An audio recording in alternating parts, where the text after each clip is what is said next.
জাকারিয়া সাহেব রহমাতুল্লাহি আলাইহি তিনি তার কিতাবের ভিতরে লিখছেন, এক আল্লাহর ওলি কবরের পাশ দিয়া গোরস্থানের পাশ দিয়া রওনা হইছে। আল্লাহর ওলি যাওয়ার সময় সূরা ইয়াসিন পড়িয়া কোরআন শরীফ থেকে বিভিন্ন সূরা পড়িয়া ইসালে সওয়াব করিয়া সামনে রওনা হয়ে গেলেন। আল্লাহর ওলি যখন সামনে চলিয়ে গেছেন, বাড়িতে যাইয়া রাত্রেবেলা ঘুম গিয়ে কথা বলিয়েন না, বাড়িতে যাইয়া যখন ঘুমায়া পড়ছে, আল্লাহর ওলি এখন স্বপ্নে দেখে তাই তিনি যে ইসালে সওয়াব করছে, যেই নেক তিনি ওই গোরস্থানে রাখিয়ে আসছে, ফেরেশতারা তার মুর্দেগানের ভিতরে বন্টন করতেছে। মুর্দেগানরা বিশাল বড় সিরিয়াল দিয়া গোরস্থানে দাঁড়ায় গেছে। ফেরেশতারা নেক বন্টন করে। জাকারিয়া সাহেব রহমাতুল্লাহি আলাইহির কিতাবের ভিতরে আসছে বাজান। আল্লাহর ওলি তাকায়া দেখে এক বৃদ্ধা মা কবরের ভিতরে শুয়ে রয়েছে, সে নেক নিতে আসে না। আল্লাহর ওলির ভিতরে কৌতূহল জাগলো, সমস্ত মৃত মানুষগুলো নেক নেওয়ার জন্য আসতেছে, কিন্তু বৃদ্ধা মা কেন নেক নেওয়ার জন্য আসে না? তিনি আগে এসে জিজ্ঞেস করলেন, মা গো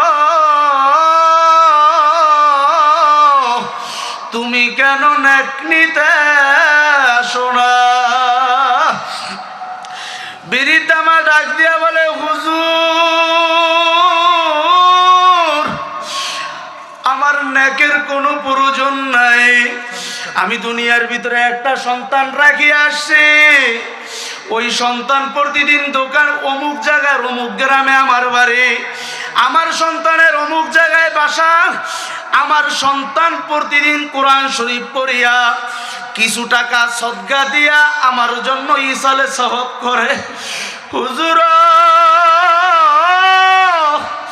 আমার সন্তানের ইসালে সওয়াবের হাদিয়া আমার কাছে আসে, এরপরে আর আলাদা কোনো সওয়াবের দরকার নাই। আল্লাহর ওলি ওই ঠিকানা অনুযায়ী সকালে যখন ঘুম ভাঙ্গিয়া গেল, ফজরের নামাজ পড়িয়া ইশরাক পড়িয়া অমুক ঠিকানা অনুযায়ী চলিয়া গেছে। যাইয়া দেখে বুড়িমার কথা অনুযায়ী তার সন্তান দোকানের ভিতরে ব্যবসা করে আর কালামে হাকিম খুলিয়া পড়ে, আর অসহায় মানুষ আসলে সদকা করে, দান করে, মার নামে দান করে। আল্লাহর ওলি বলে, বাবা তুমি কি অমুক জায়গার অমুক গ্রামের অমুকের সন্তান? জি হুজুর। তোমার মা কি মারা গেছে? জি হুজুর। তোমার মাকে কি অমুক গোরস্থানে দাফন করছো? জি হুজুর। তোমার মা বড় ভালো আছে, তুমি দৈনিক কোরআন তেলাওয়াত করতে থাকো, দৈনিক সদকা করতে থাকো। বাবা বানোয়াট কোনো কেসা কাহিনী আপনাদের সামনে শুনাই না। জাকারিয়া সাহেব রহমাতুল্লাহি আলাইহির কিতাবের ভিতরে সত্য ঘটনা নিয়ে আসেন। ডাক দিয়ে বলে, বাবা বেশি বেশি দান করো, বেশি বেশি তেলাওয়াত করো, তোমার মা বড় ভালো আছে। আল্লাহর ওলি চলে আসছে। আরেকদিন ওই গোরস্থানের পাশ দিয়ে রওনা হয়ে গেছে। আল্লাহর ওলি ওই জায়গায় আবারও কোরআন শরীফ পড়িয়া ইসালে সওয়াব করিয়া চলে আসলেন।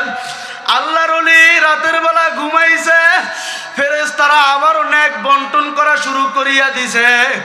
কিন্তু আজকের দিনের দৃশ্য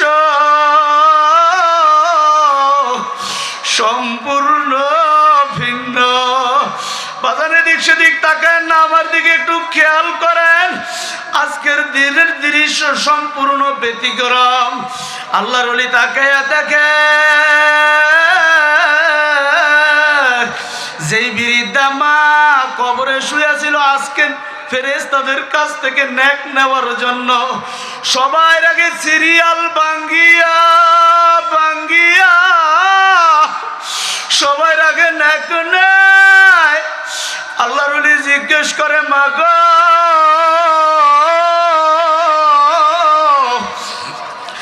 তুমি তো কেন সেই দিন নেক নাও না, আজকে কেন নেক নিতে সবার আগে আসছো? ডাক দিয়ে বলে, হুজুর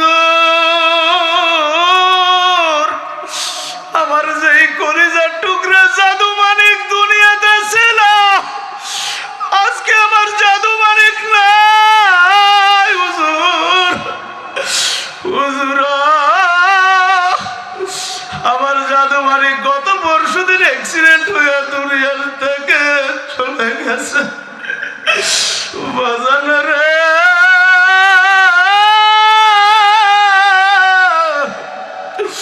বাজান ঘটনা সম্পূর্ণ সত্য। কার মা নাই, কার জানি বাবা নাই, কে জানি ওই বৃদ্ধা মহিলার মতো বড় অসহায় পাখির পোলালাকার মানুষ, পর্দার আমার মা বোনেরা, কবরের যাত্রীরা।